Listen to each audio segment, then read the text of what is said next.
Your grandma got off pretty easy with just a mild cough. Yes. So your grandma's not black. No. Okay. I don't know. I would be a guy with AIDS who got bitten by a rattlesnake. I'm not going to give a shit. I don't know. We're going down a rabbit hole. We're going a little. I'm going to start talking about the military industrial complex next, and then it's all over. It's not as fun when it doesn't come from your own ass. There's something about it coming from your own sphincter. It's my brand. It's your brand, dude. Yeah. Fired up, dude. Fired up. I am literally fired up. Fired up. I have incredible gas. Me too. Those fiber gummies. Mel got me, are vicious. It's the garlic and onions for you. It's the onions. The garlic was just the spice on top of it. I don't think either of those do anything to me other than onions, make me feel dude. real I good. ate like a half an onion straight up. What? Oh, was it the fried rice? Was it the Yes, Mike's fried rice onion that he never eats? Yeah. I remember the first time I ever saw that, he was making it for us, and I was like, "What are you gonna do with that onion?" He's like, "Toss it." I'm like, he always "Dude, does that. That's the best. That's arguably one of the best parts. It's so juicy. It's perfect, and flavorful. Yeah, it's just broth and I ate it specifically because I knew it would give me insane gas. you wanted chemical warfare on all your friends. I know it's now paying off. True. I did it with you in mind. Yeah, thank you. I'm glad that you're considering me in the equation. Yes, I wanted to bring my A game and my F game. Like you said, your egg game. Oh no, I Your egg game. I can't handle. I value our friendship too much to bring my egg game. I appreciate that. I don't think I've ever been around you when you've eaten hard-boiled eggs, but Would you like to? I've heard the stories. No, that's not an invitation by any stretch. That's definitely actually quite contrary. Yeah, I've heard some nasty. You've told me your hard-boiled egg. Oh yeah. Okay. Adventures. So there's something about hard-boiled eggs. Yeah. Cooking them that way activates the sulfur in the egg in a way that my gut microbiome just goes ham for. Didn't you say like that's like the one time you got grounded? Basically, Like you got sent to your room because I was at a gathering and I found an unguarded tray of deviled eggs. Oh yeah, that'll do it. Number one, deviled eggs are just delicious. Oh, They're amazing. so good. Who do we have to thank for? Is that France? Probably. Is that a French thing? That seems like a It's one good thing they did. yeah. Although I will say the Scotch egg is a close second. What's a Scotch egg? A Scotch egg is a hard-boiled egg that's then covered in like ground sausage. Ooh. And then very lightly breaded and fried. Oh my gosh. Yeah. That's got to be next tier farts right there. Actually, deviled eggs for some reason are like they unleash the devil. That's So also, anyway, that's also because you ate a million of them. I attacked this tray of deviled eggs and ate most of them. And the next day, I was creating such war crimes with my ass that my family was just like, "Go to your room. We can't take this." They sent you to your room. Yes. You got sent to your room. NATO stepped in. Yeah, These war crimes Geneva are just Convention the ruled. Geneva Convention. My house was a weapon of mass destruction. New laws were passed. Yeah, no. So ever since I realized that connection, I do try to I do enjoy hard-boiled eggs, but I enjoy them with foresight. I'm like, Yeah. what am I doing tomorrow? Yeah. Am I around people that I care about? Yeah. I can't. How much do I love these? I can have half. How much do I love these people in my life? Dude, I got tricked, dude. Like I was taking these fiber gummies and I was just farting all day yesterday, and I was at a baby shower type thing with some friends, and at first it was okay. They're the loud but not smelly ones. They right? weren't loud. They were just like they were small and quiet. They were very discreet, and they didn't smell at all at first. Oh. But I think I ate something at the baby shower that turned. It just turned it all. So at some point, I was like, well, I can just let these go. I was just letting them rip for so long without any problem. Yeah. And then I ripped one at the baby shower, and I was like, oh, we can't do this anymore. We can't. This is the cutoff point. It's turned. You had to try to figure out who to point the finger at. Yeah. I just stood closer to Mel every time I had to let one out so that it was more ambiguous. Oh, man. That's brilliant but dangerous. We've got some would you rathers. Let's kick it off with some would you rathers that you guys have suggested in the Discord. This is Dr. Awesome 1337. Would you rather have a super hot partner or a talking pet companion? Talking pet. Yeah? Yeah, because the super hot partner, it fades. But a talking pet, will eventually die. No. If it's a dog, I would then get, no, I you would don't go. have much time. I would go for an African gray because it'll outlive me. Oh, that if you could choose the pet, yeah, right, or a tortoise that lives to be like 100.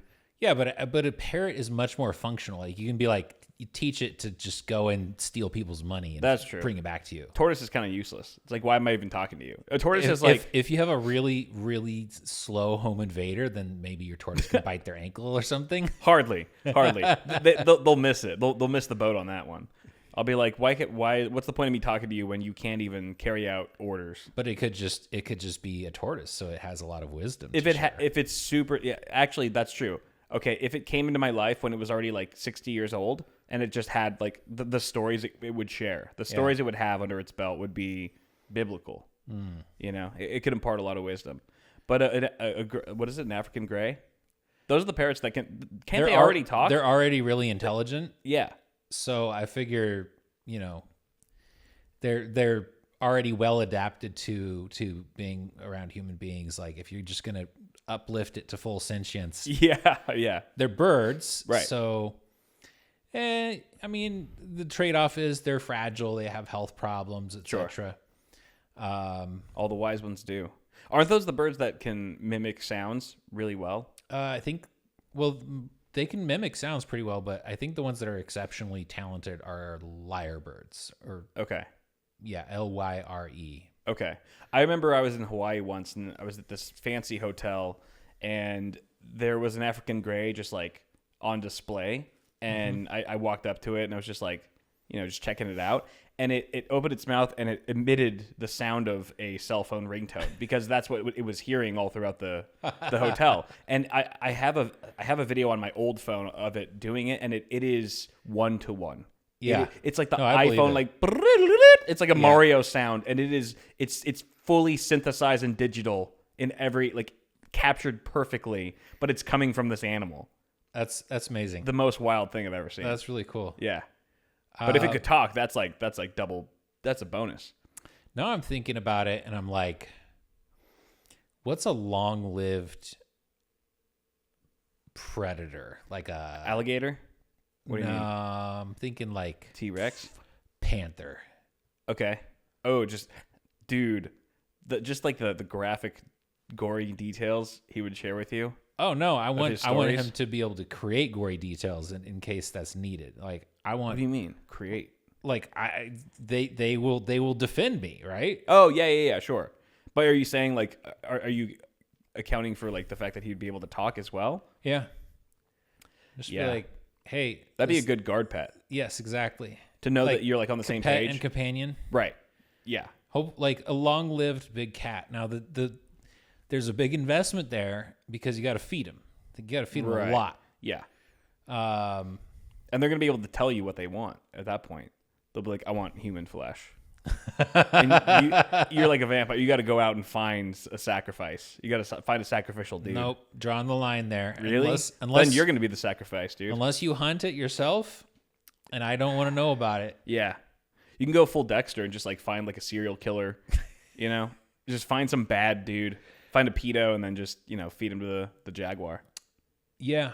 Then jaguar. You're serving your community as well, not just the jaguar at that point. Yeah. It's a twofer. That's like a superhero setup right there. It is. Yeah. Just Jaguar Man, but all of his powers are just the jaguar. I'm having a lot of fun with that. The alternative is a really attractive partner. Sure. No guarantee that they'll stay with me that long.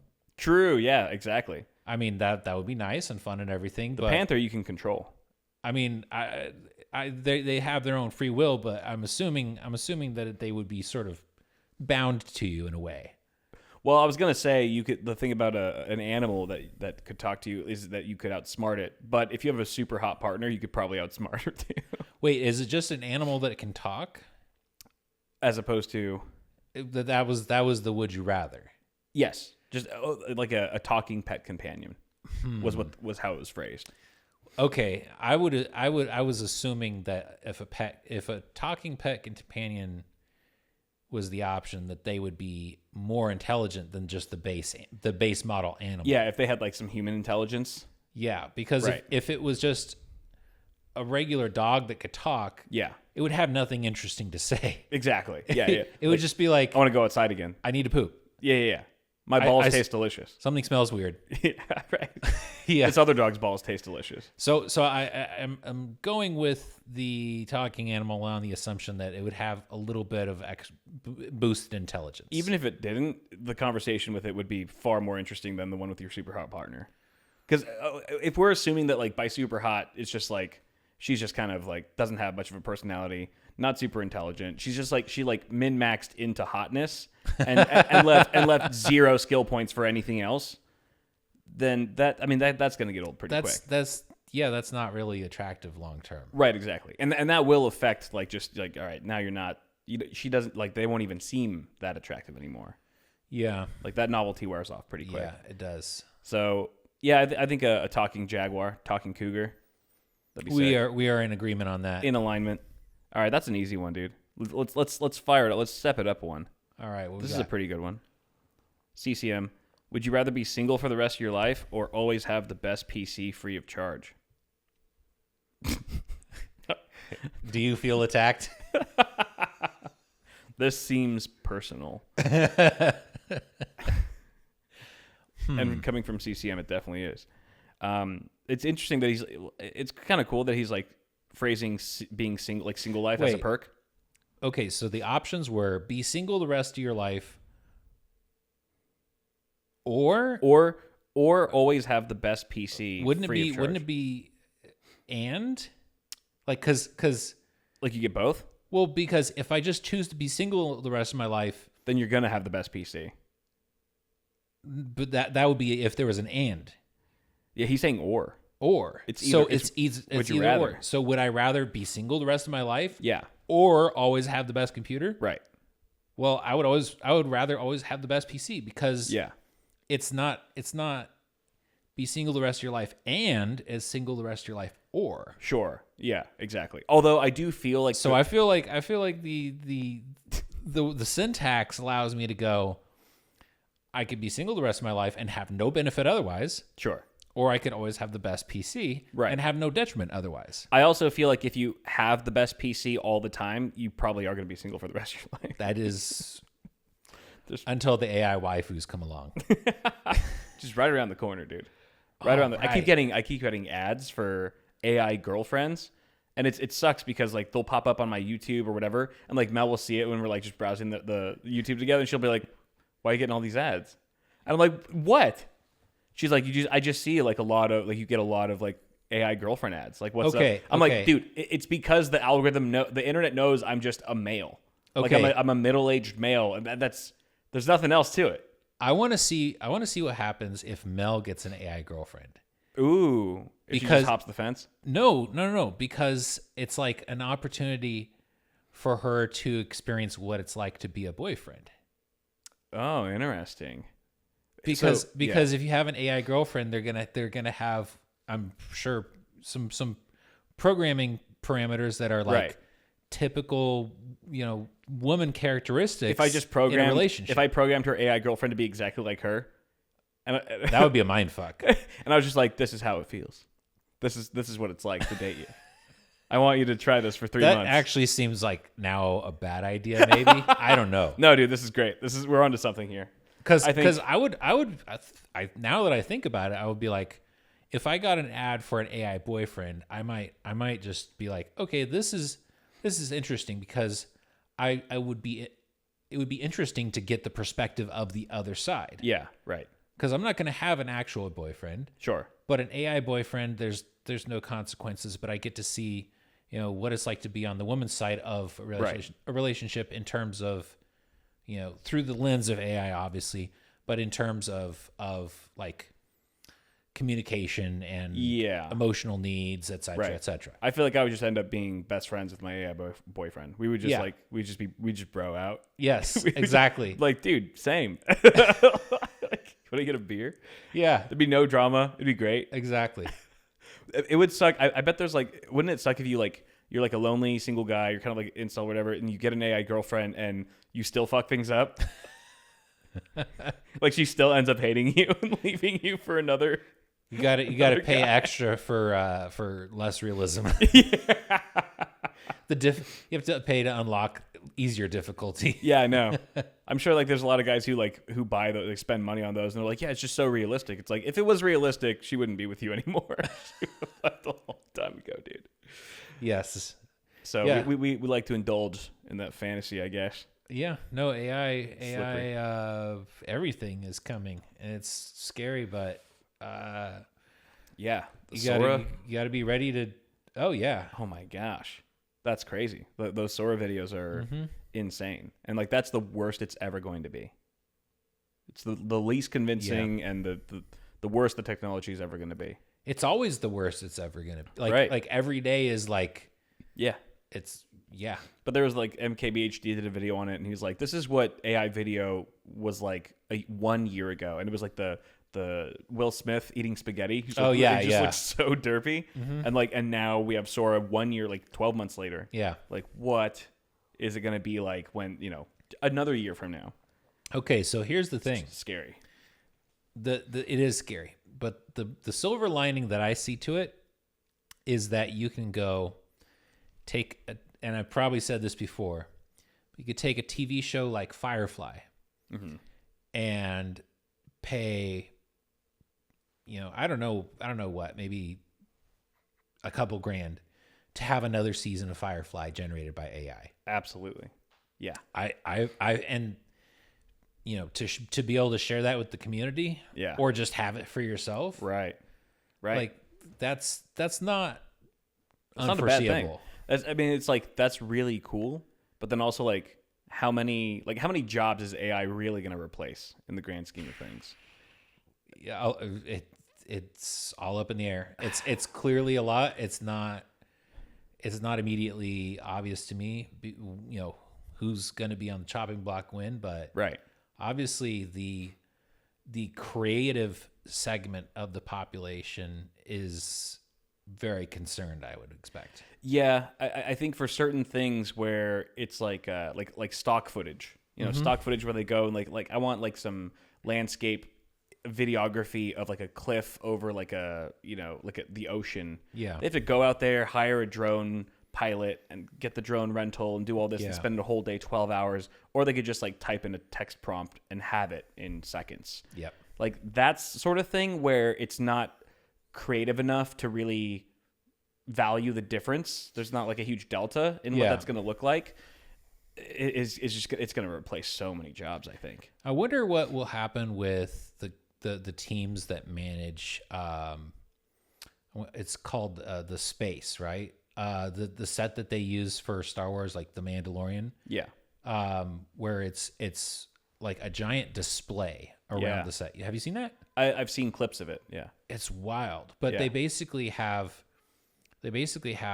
Unreal Engine running an incredibly detailed, background of whatever setting you want to be in. Right. But there is a human element to managing that and building that. Yeah. Right. So I wonder at what point I'm expecting that kind of filmmaking style to like become more dominant as people realize that practical effects are great. When you have a set and you can do practical effects and it looks great, and then the backdrop is all digital, but it still looks great. Right. It's complimentary. Right. Like I remember the first time I was watching The Mandalorian, I was like, this guy is wearing basically a mirror. How are all the special effects of like him, the stars, like him being in space or wherever environment he's in, how is all that perfectly reflecting off like ray tracing? Because it's actually like there. It's real. It's real. Yeah. It's actually there. And it blew my mind. So that would be a really interesting place to see how AI gets woven into it. And I really hope that as much as possible, it's used to make people's jobs easier, make them more productive, and higher quality output, and not just replace people outright. But I think there's going to be a lot of that where it becomes a very powerful tool for people that enables people to do their jobs even more effectively. But I think there's also going to be a dark side element to it where there's companies that are strictly looking to replace actual laborers. Yeah, that's true. Like we just raised the minimum wage for fast food workers in California to $20 an hour. That just took effect like a week ago, and it's like we already have like McDonald's that are almost automatically run. Like they have like the screens where you order from and stuff. Yeah. There's maybe like one person. And I know McDonald's has trialed like robots to like assemble burgers and whatnot. Right. Yeah. I mean, eventually I think they'll find a way to just assembly line it, and you might have one manager, two managers on site, and then I mean that's one manager and one technician. Yeah. True. Because, you can automate so much, but it will create some jobs in the process. But I think overall, like the net is going to be a lot less people being able to find work. It's going to get weird, man. It's going to get weird. Really weird. I feel like we're living in the good old days right now. Yeah, exactly. This is like the tail end of the good old days before everything just changes. Yeah. For better or for worse. This year is already weird, and it's going to get weirder. But what can you do? It's life. You gotta take it as it comes. Yeah, I'm ready for World War III, dude. Let's go. It keeps trending on Twitter. I'm like, stop, What? Cut it out. What? Every other week, World War III is trending on Twitter, and I'm just waiting for the day where I click on it and it actually is like legit. And it's like, yeah, it started. Well, something happened to trigger it. The upside is like, we didn't grow up during the Cold War, where there was constant reinforcement of the knowledge that nuclear war and just sudden annihilation could happen anytime. Yeah. Like that was a screwed up way to grow up. For sure. But that never really actually went away. Yeah. Like the possibility of just mutually assured destruction never really went away. In fact, that risk got greater. It did. Everyone's got nukes now. People just stopped focusing on it. People stopped going, okay, we got to teach the kids to, duck and cover drills under their desks at school. Yeah. Because the government's keeping us dumb, dude. They just keep rolling out the latest iPhone or the latest Android, and they're just like, hey, like, look at this. Like, look at all these cool things that you have to distract yourself with. I mean, the government's not the one making the phones, but I don't think they're complaining about them. No, definitely. Well, I think it's just like everything. It's just everything all the time. And capitalism, just like always like marketing, advertising, keeping the average consumer just like laser focused on the next thing that they got to do or get. And, it's I'd like to take this moment to ask you deeply, sincerely, and from the heart, read a book. Read a book. I don't care. I don't care what it is. Just read something that's on paper. It's good for you. And take acid. It would make me happy. And take some acid too. If you want to do that, then go nuts. Take some acid. Yeah, all kinds of paper. Indulge in all the paper. Reading on acid would work very well, but no, it wouldn't. I remember the first time I took acid, I was like, I'm gonna write how I'm gonna journal how I'm feeling, like a play-by-play, like just document everything. And I got maybe 45 minutes into it, and it was just like I look back at it. It's like a Word document. It's like starting to feel like tingly sensation, a little bit of anxiety, a little nauseous, and then like it was like 20 minutes later, it was like screen is melting, haha. That was the last thing I wrote. That was the last thing I wrote. I had 2 sentences. 2 sentences were in there. Yeah, that sounds about right. Yeah. But yeah, dude, it's like I don't know. It's like it must have been so crazy, like growing up in like the 70s and stuff, because like young people were so politically active and fighting for civil rights and like against like anti-war and stuff like that. And now it just seems like everyone's just like this, just on their phone. Well, that's where the fight is now. It is, but it's not that protesting and taking political action in person is useless. It's just it's easier to sit in a chair and do it digitally. It's gone from actually being out on the ground and protesting to changing your profile picture or using a hashtag. And like that is like your virtue signaling way of Yeah. feeling like, yeah, I'm supporting the cause. Is that like a little bit like the first version of that was when everybody got the little car flags after 9/11? Car? Like the little flags that you put on your window in the car? Oh yeah, the American flag? Yeah, you remember that? Yeah. That was a thing for like a solid year or two. Yeah, that's right. Yep. And then we just kind of forgot about it. But Yeah, all the flags wore out, and then they got sun damaged. Yeah, nobody was making them anymore because somebody had seen that market, open up, and then it wasn't there anymore. So. Right. And then I'm sure China like caught on at some point and just started like undercutting the U.S. sales of it. I would be amazed if any of those were made anywhere but China. Yeah, so true. Which is kind of funny. It is. It's kind of funny that all these American flags are the irony is strong. Temu taking over the world.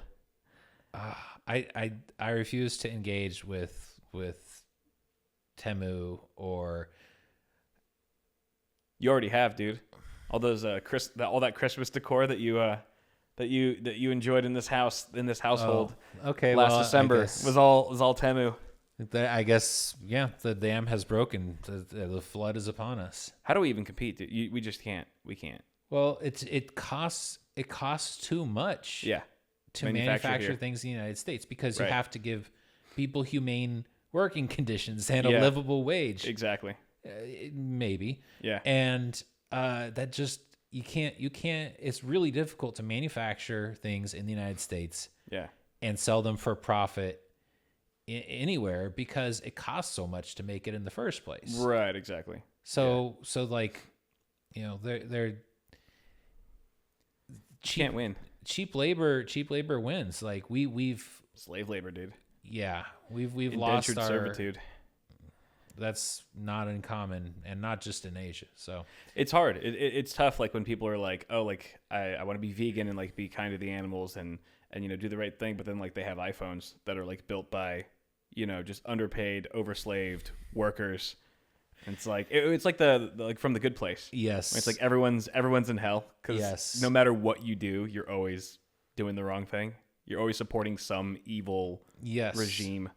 By buying flowers, those flowers were actually grown overseas. Right. They were shipped. They created a whole bunch of negative environmental impact. Yeah. Nobody except the giant corporation that owns the grocery store. Right. That sold them to you actually profited. Yeah. So yeah. Anyone who's ever been married has a wedding ring, just has like a blood diamond on their hand at all times. Now, it's anyone who's interesting. ever eaten a Nestle Crunch bar. Oh, Nestle. I will say it's pretty cool that there's been a substantial move away from. It seems like there's been a substantial move away from natural diamonds to synthetic diamonds, in like the millennial and I think maybe Gen Z generations. Okay. I mean, obviously the marketing for natural diamonds is still really strong. It's not going away. Right. But I think there are a lot of people who, realize that a diamond is a diamond.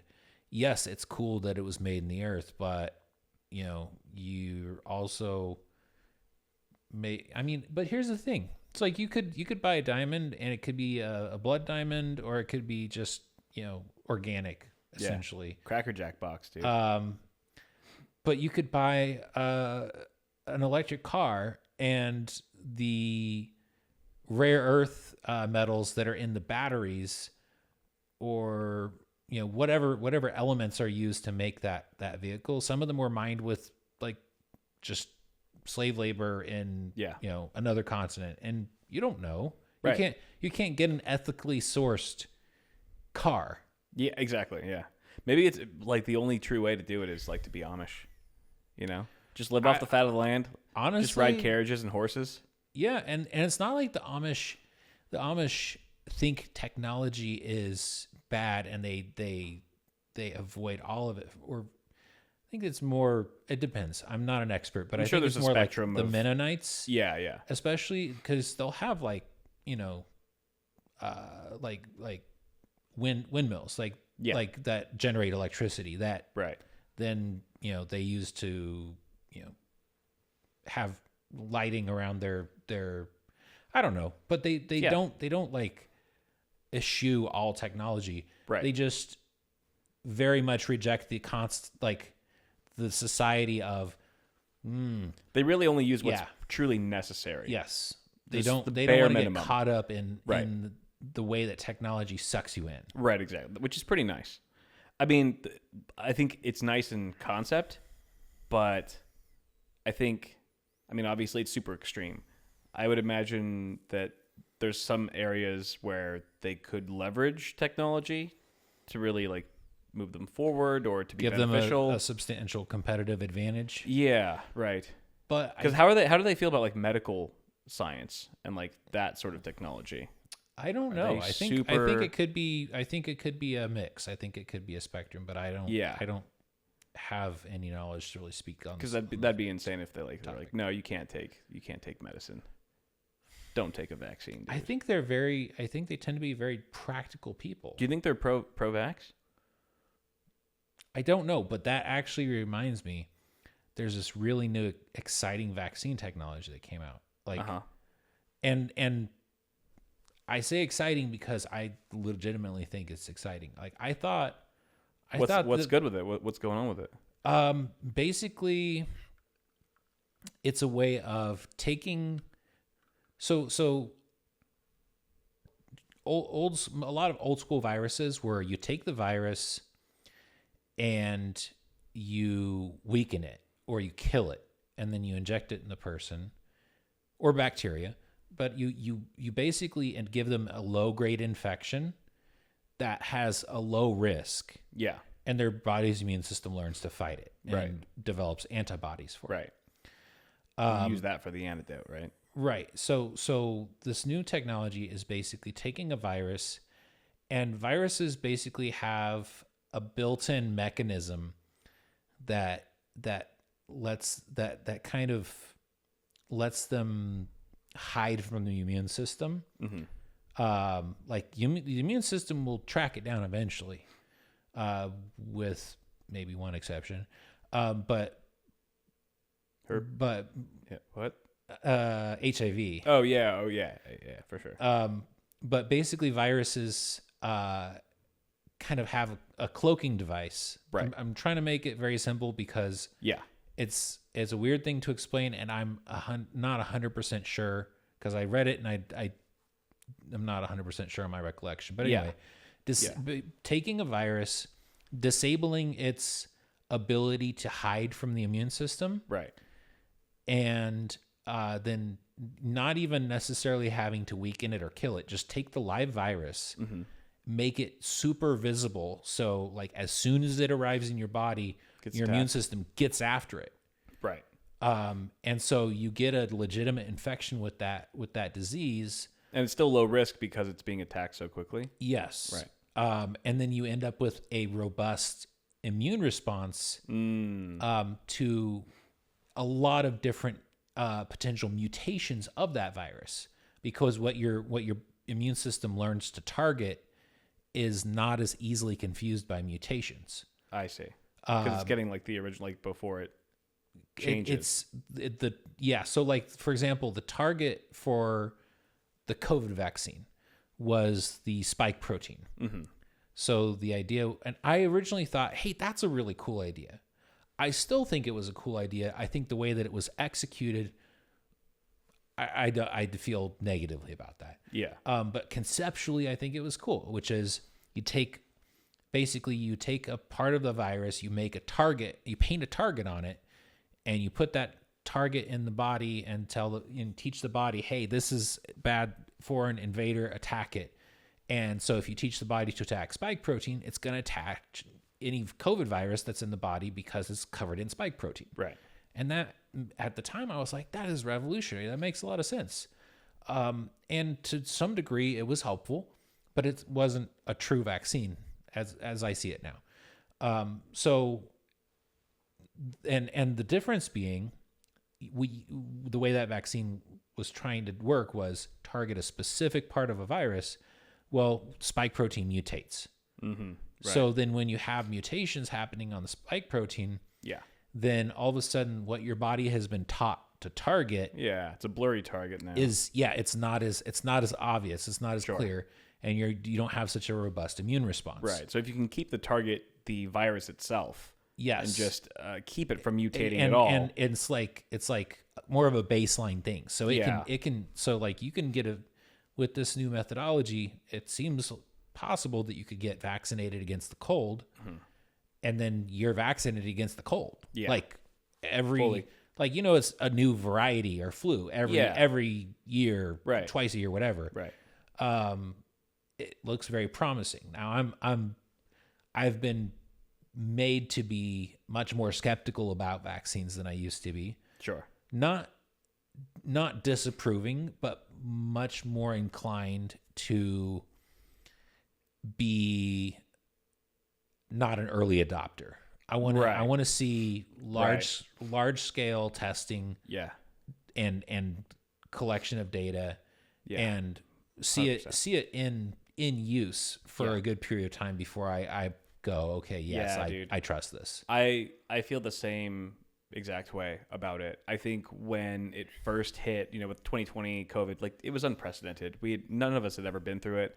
It's crazy. Like when there's a war going on, like you have ancestors, like even your parents or your grandparents, you'd be like, oh yeah, we've been through this. Like you had some living generation that had experienced what was going on to like sort of guide you. Right. But this was something like even your grandparents like had no idea like what the hell is going on. No one in living memory, and I think had gone. There was just so much fear and panic that you see like this vaccine, you kind of just see what you want to see. You're like, I think this will work. This has to work. So you take it without much consideration, without much thought.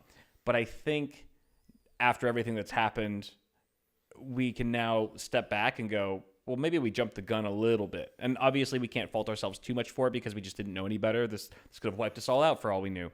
But it's crazy to think that I was at some point was more willing to just be an early adopter of an injected, vaccine than I would be like of a new graphics card coming out. Because like what I tell my tech fans is like, don't be an early adopter of something until you've seen the reviews. Yes. Watch the reviews first. Don't ever pre-order anything. Yeah. And then yet I am just like sticking random shit into my body. It's without ever seeing the reviews. The first few strains of COVID were scary as hell. They were pretty deadly. They killed a lot of people. And then after they started to mutate, and because a virus is most successful when it doesn't kill you, or at least it takes a long time to kill you. Because it keeps itself alive. It wants to be able to have time to spread. Right. So if you and part of the reason why COVID was seemingly very successful initially was it had a very long incubation period. Successful in terms of just killing people. In terms of spreading. Spreading, yeah. Because that's all a virus is trying to do is spread. Right. It's and so if you get sick and you don't feel like you're sick, you're walking around for 2 weeks, you're traveling, you're shaking people's hands, whatever, and you're spreading a disease the entire time, that's a very successful disease. Right. But then if it starts to kill everybody that, or kill a very high percentage of people, then it leads to, the response that we had as, most of the planet, which was, holy hell, this is killing a lot of people. It's dangerous. Yeah. Minimize contact, take precautions. Right. We got to stop the spread of this thing. Yeah. And it's high lethality shot in the foot. It's also tricky though when like the people running that are just these mega pharmaceutical companies that stand to profit insurmountable amounts of money. So here's the thing. Like, yeah. It's tough. People say 9/11 was an inside job. And I go, I don't know about that. Did you see how the towers fell? But here's the thing. Sketchy. Here's the thing. The day before, the Pentagon announced, what was it? I'm going to pull numbers out of my ass, but I'm trying to remember them correctly. I want to say it was a $1.6 trillion budget, just like $1.6 trillion unaccounted for. Oh, it just went military missing? spending. It went somewhere. Yeah, we don't know. Right. And then the day of 9/11, there was a third building that fell. Yeah. You know about that third in New building? York? Yes. Which one was it? I want to say it was called Building 5, but it was a smaller building. It was near the two towers. Yeah. And it had a shitload of financial records in it. And highly sus. It is kind of sus because there was not really like supposedly it somehow like got some debris on it, caught fire. Right. But the whole building collapsed. Conveniently. And it wasn't a particularly prone to collapsey looking type of building. I'm not any kind of expert on these things. Yeah. But the fact shouldn't that have collapsed. The fact, it's like it's a little bit convenient. Yeah. Yeah. So yeah. I'm not on the 9/11 was an inside job. Sure. Train of thought. Right. But I can see how these coincidences around it really kind of call that into question. 100%. So what I'm getting at is the fact that the COVID virus had a patented DNA sequence in it, or RNA sequence. Like Moderna had patented a specific sequence of DNA, RNA, I forget which. Yeah. That was actually present in the original COVID virus. Oh, the actual virus, yeah. So the likelihood of that occurring naturally is, as I understand it, virtually zero. Right. So that is a little more. It's a raised than eyebrow. sus. Yeah, definitely. I don't know. We're going down we're going down a rabbit hole. We're going a little. I'm going to start talking about the military-industrial complex next, and then it's all over. All right. What were we talking about? Would you rather? Would you rather? Were we talking about fucking duck-sized horses and stuff? We were talking about hot partners and talking pet companions. How did we get to there? It was a long journey. Yeah. You guys will have to explain it to us. Yeah, sort it out for us, guys, if you will. Deeth, would you rather have your farts smell like candy or candy smell like farts? But obviously still taste like candy. I think I would rather have candy smell like farts. I don't know, because it seems like I'm reading this as it would just be my candy. Like candy. Why would you want your candy to smell like? Why would you want candy to smell like farts? Because then I can share it with people and patrol them. Yeah, you would just do it for the troll factor, just to be a dick. Yeah, because just to be an ass. If I'm eating candy and it smells like farts, but it still tastes like candy. Yeah, like once it's in my mouth, I'm not smelling farts. But it's all connected. Like the way things smell is how you taste it too. Yes. So like your mouth, also your breath now smells like fart. You now have like ass breath, literal ass breath. Just because you ate a Sour Patch Kid. You know what? It's a terrible choice, but I'm committing. You're sticking by it. You're sticking to it. Yep. That's crazy. That is actually crazy of you. I would definitely have my farts smell like candy, because that just sounds nice. Your fart, although that could ruin candy for you, if you associated the smell of candy. But that honestly is not a problem. Like, it's probably not as bad. It's not as bad. That's not even a downside. Having your fart smell like, you could just rip ass all day in front of like a date, in front of a group. Mm-hmm. Although you could never crop dust anyone ever again and have it actually be. You can always buy fart spray. That's not as fun when it doesn't come from your own ass. There's something about it coming from your own sphincter. It's my brand. It's your brand, dude. No one can take that away from you. Hold on. I have to piss so bad. It is actually insane. If you give me a sec. Do it.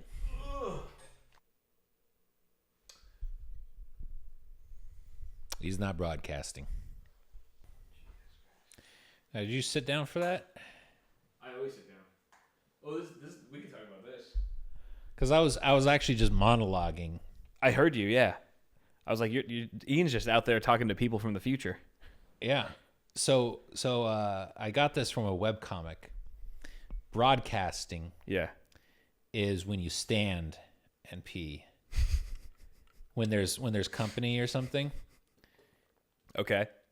Broadcasting is when you stand. Yes. Yeah. Because it's noisy. It's being projected to the outside. It's noisy. Like people can hear you taking a piss. You're making a statement. If there's it's a power move. It's like I'm pissing on your property. Exactly. Or I'm like, this is my territory. Exactly. Or it could just be like, or it could be disruptive to people who are having a conversation down the hall, or right. It's like yelling over their conversation with your tech. Yes. And then what's sitting? What's that called? I don't know. Stealth? Yeah, lurking. I'm a lurker, dude. Yeah. I actually always sit. Unless I'm at a public restroom, I'll use the urinal. Yeah. But at home, I'm a sit peer. I'm a non-broadcaster. I'm definitely a lurker. I think it's because once I had my own place and like had to clean everything myself, I just realized how much less maintenance there is when you're just sitting. Yes. Yeah. It's because I'm lazy, really. That's the ultimate reason. I'm about 50-50. You're 50-50. It's just whatever especially mood you're if it's a middle of the night piss, then you're sitting. Oh yeah. Yeah. I'm groggy. Yeah.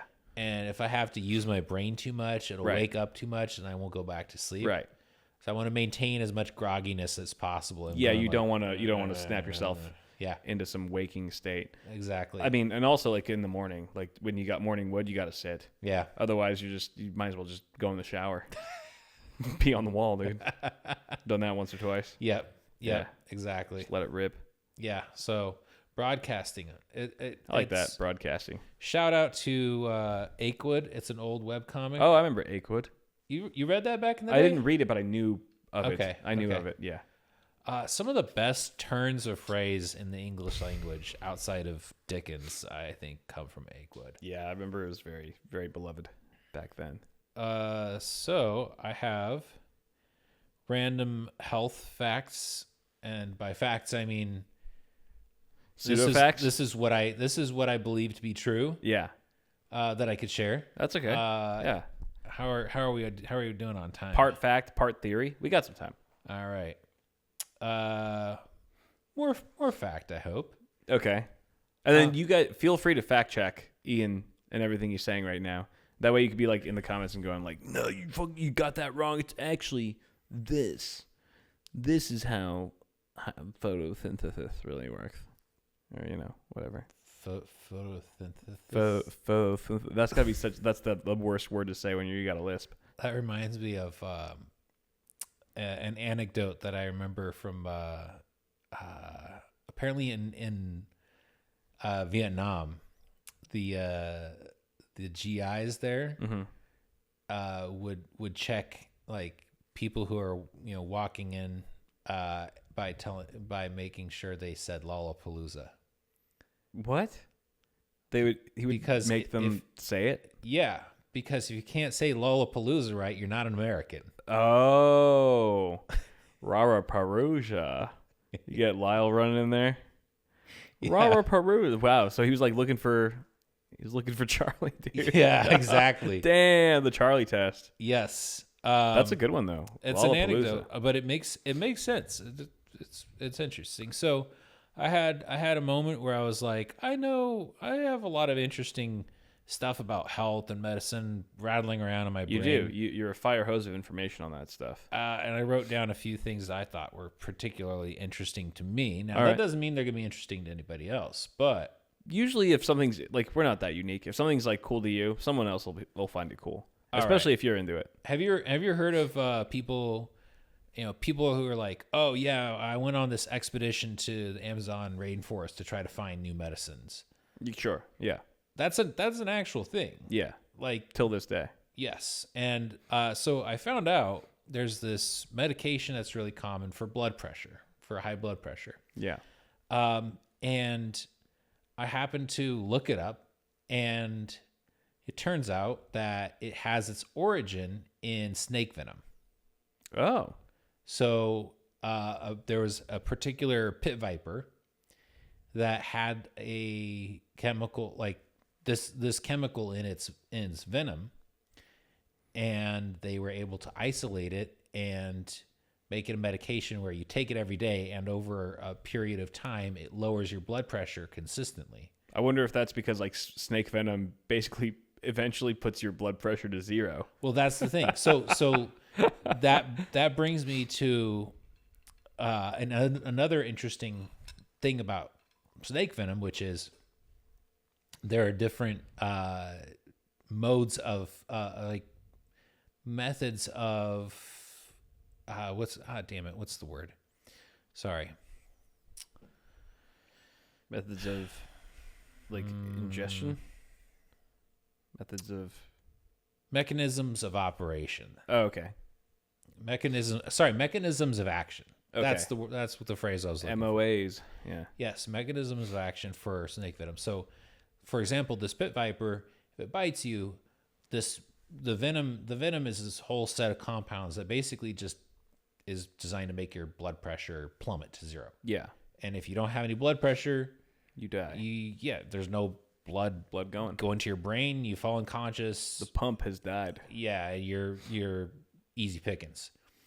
There is snake venom that attacks the nervous system specifically, and I believe that's more commonly like cobras and pythons, maybe sea snakes. I don't think pythons are venomous. Oh, they're not venomous, are they? They just squeeze the hell out of you. That's right. Which works. I was thinking of cobras. You're right. And then there is snake venom that attacks tissue and especially the circulatory system. So like rattlesnakes, for example. Yeah. Their venom will clot your blood. Mm-hmm. So that's a big problem. Yeah. Because you'll have either localized damage where you're just not getting any blood flow to your hand or whatever got bitten. Right. Because all the blood is clotted, so it's a traffic jam. No blood's coming through. Yeah. Or potentially you could end up with a blood clot that breaks off and goes, through your circulatory system, gets in your lung or your heart or your brain, and that'll drop you fast. I wonder if they could use some like rattlesnake venom then, in the same way that they're using it for the spit viper. You said, or pit viper, whatever. Yeah. Where it's like if your blood's too thin, they add like a tiny fragment of that stuff, and then it like thickens it up. Blood thickener. Yeah, blood thickener. Add a little half and half. If you have blood that is too thin, typically you just add vitamin K, and that'll fix it. And if that doesn't fix it, you add platelets. And then if that doesn't fix it, then you're in a lot of trouble. Then get bit by a rattlesnake. We'll clot it right up, dude. That might be the missing link, dude. Might be onto something. Stopping bleeding is a massive, massive thing in medicine. Yeah, right. And there's a lot of really interesting innovations that drive hemostasis. What if you like get a cut and you have AIDS? Like, would you like have a rattlesnake bite you on the cut? Would it plug it up, you think? I don't know. I would be a guy with AIDS who got bitten by a rattlesnake. I'm not going to give a shit. Your life already sucks. Yeah. You're not worried about that. Yeah, that's fair. That's fair. I don't think that would work. Damn. But that would be pretty sick if it did. I like your radical rattlesnake therapy approach. Well, you got me all hooked on the idea that like snake venom could like be beneficial. So I'm like, all right, well, if it works for this spit viper, then what else are we missing? What else have we been sleeping on? There's a lot. It's an active area of research. There's all kinds of really interesting compounds in different animal venoms that in isolation. For example, with Lisinopril, which is derived from a compound found in pit viper venom, has this really specific effect of lowering your blood pressure pretty reliably. There's all kinds of research into other chemical compounds that are just existing in nature. Yeah. And some of them are pretty promising. Like, I remember reading about something that is helpful for pain, but it's not an opioid, which I think is really cool because like pain management is such a critical part of medicine. Yeah. And opioids are pretty much the only so really like hard hitting effective thing. Right. And they're such a double-edged sword. For sure. So I think that whole area of research is fascinating. More fun facts about this medication, Lisinopril. It makes Well, actually, is this a legal drug that's like medication that's being used? Yeah, you can get prescribed it all the time. Okay. You can't go buy it over the counter, but it's commonly prescribed. Yeah. It has a very rare side effect where and interestingly, it happens more predominantly in Black people. Like, so it's a racist drug? It's got to have some kind of it seems like it's got to have some kind of genetic component to it.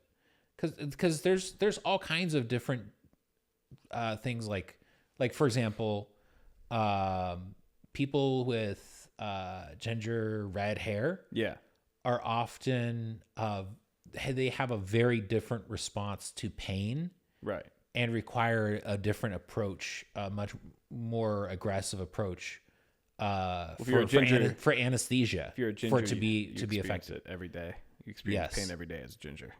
So that's so there are things that are like, you can say, okay, this particular group of people shares this same genes, set of genes that are responsible for a commonality between them, and it has a medical implication. Interesting. So angioedema from lisinopril is a known side effect. It occurs in all populations, but most commonly in Black folks. How does it affect them differently? In terms of likelihood for it to happen. I see. So it can happen to anybody, but that particular population is more likely to have that side effect. Right. And it's crazy because it's almost like an allergic reaction, but your lips and your tongue swell up like crazy, like a million bees stung you, and it can be to the point where like you can't breathe because your tongue is filling your mouth. Yeah, right. Like, so that's a medical emergency. And it's the other common side effect of it is just a dry cough. That seems much more mild. Yes, and for the whites get that. Apparently, my grandmother had it. Oh, really? She had the cough side effect. She was like, I have this tickle in my throat all the time. Yeah. And I looked it up and researched it, and apparently, super common side effect. Yeah. And an easy fix for most people is adding some extra iron to their diet. Right. Why the hell does that work? I don't know. I don't know that anybody knows. Yeah. But it's just okay. Well, we've done enough research that we know that if you have the side effect and you start getting extra iron in your diet, wow, there's a good chance that side effect will be reduced. So your grandma got off pretty easy with just a mild cough. Yes. So your grandma's not Black. No. Okay. It'd be cool if she was, but that'd be pretty sick. It'd be pretty sick if you were just the whitest guy ever and your grandma was Black. Skipped a generation. Sometimes it skips a generation. That's true. Yeah, that's true. No, I'm pretty much white as hell as far as I can tell. Just like take a paintbrush, swipe it across Europe a couple times. Right. That's basically where I come from. Yeah, you definitely colonized some motherfuckers. Not me personally, but I can't speak for my ancestry. Okay, fun other things that I learned. What else did you learn? So in the process of learning all that, I learned about the way that lisinopril affects your kidneys. It actually, not in a negative way necessarily, but it causes you to retain potassium because your kidneys, electrolytes. Yeah. Brondo's got electrolytes. Plants crave them, etc. Yeah. But electrolytes are your, sodium, chloride, magnesium, potassium. Yeah. That's more minerals. But anyway, so too much potassium does this thing where it stops your heart.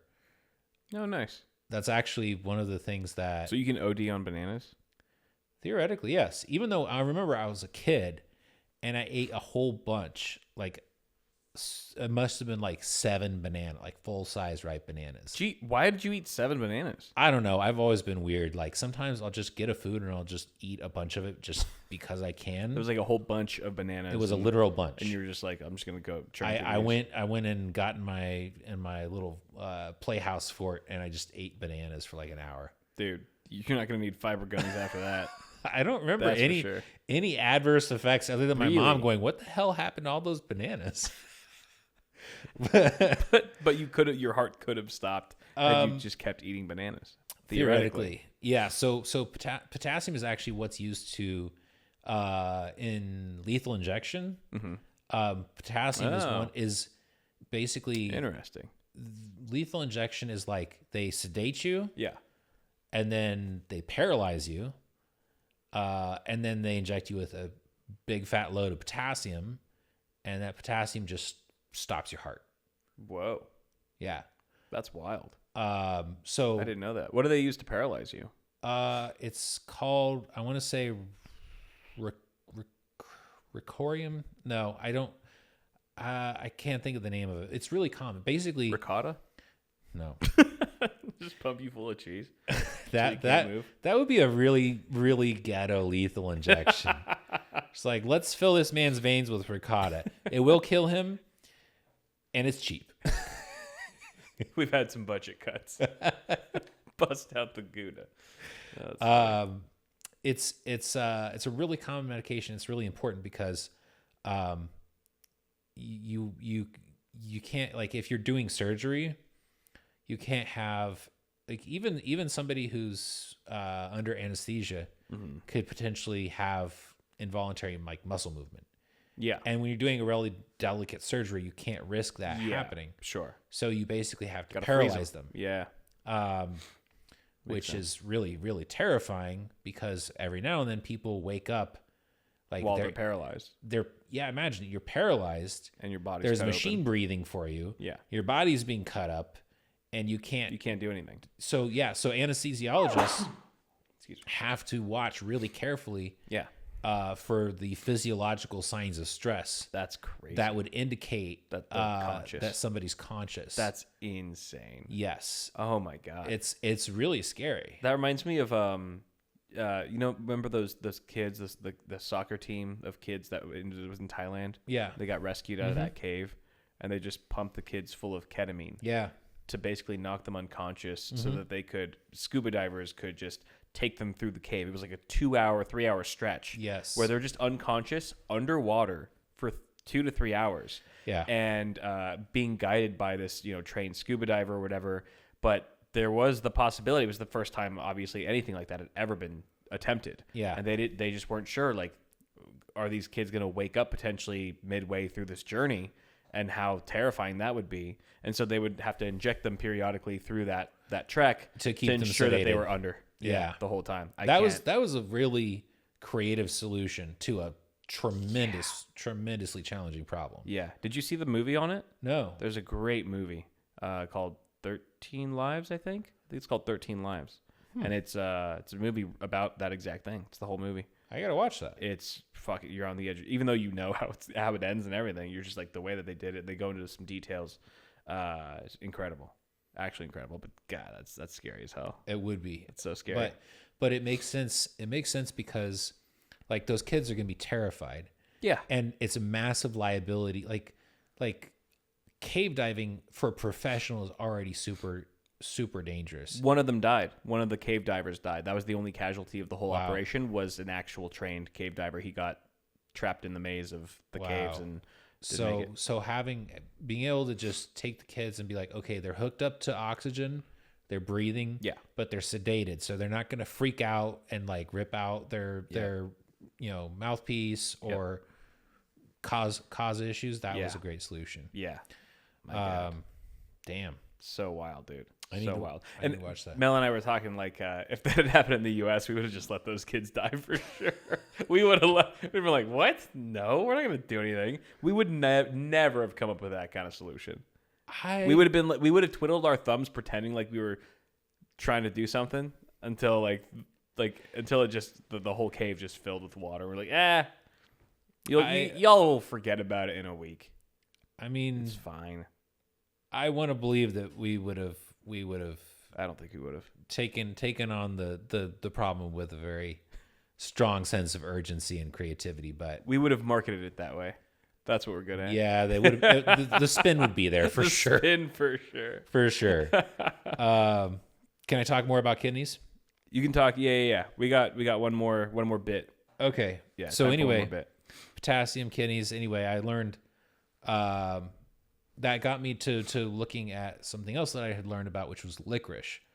Licorice, you think candy. Yeah. Licorice is also an herb. Oh yeah. That some people will take because it's good for the tummy. Yeah. Or they like the taste of it. I hate the taste of licorice. Yeah, I don't eat unless it's like filled with sugar. Yeah, but I hate it. But Good and plenty's disgusting.